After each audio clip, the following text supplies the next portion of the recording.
Lah ni umur 17 tak puasa, umur 27 masih tidak berpuasa. Apabila Dajjal ni keluar, ayak ni tak ada. Tuan bayang tengok berapa lama? 400 hari. Bukan ayak saja tak ada, minum makanan sebiji beras pun tak ada. Sahabat tanya Nabi, "Ya Rasulullah, kalau siapa mengaku Dajjal tu Tuhan, macam mana hidup dia?" Nabi kata hidup dia mewah.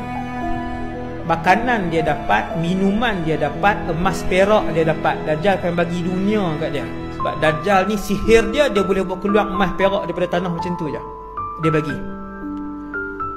Kemudian sahabat pun ingatlah, siapa yang tak mau mengaku kata Dajjal ni Tuhan, kumpulan beriman, dia nak makan apa? Ya Rasulullah, dah kata ayak sitim tak ada. Tang ni mai bak puasa.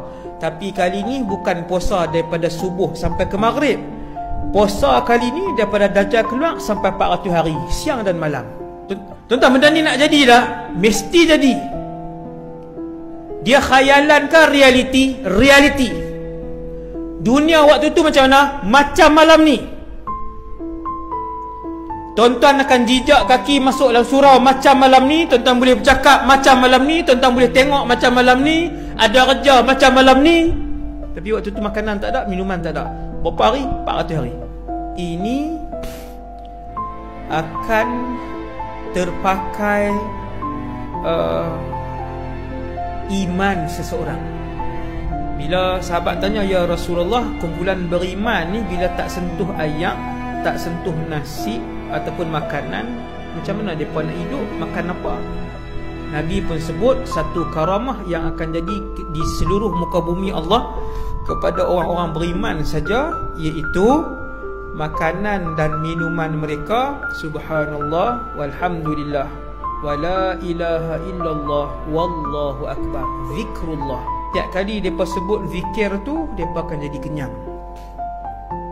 Boleh, yang ni boleh terima tak ni? Tak boleh. Tak capai ni, yang ni tak capai tuan ni. Yang saya sebut ni, benda ni tak capai. Latihan dia bermula daripada hari ni.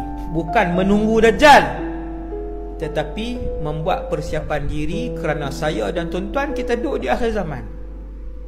Buat persiapan diri dan anak-anak dan ahli keluarga. Kalau kita saja Islam, bini kita lari pergi ikut Dajjal, macam mana?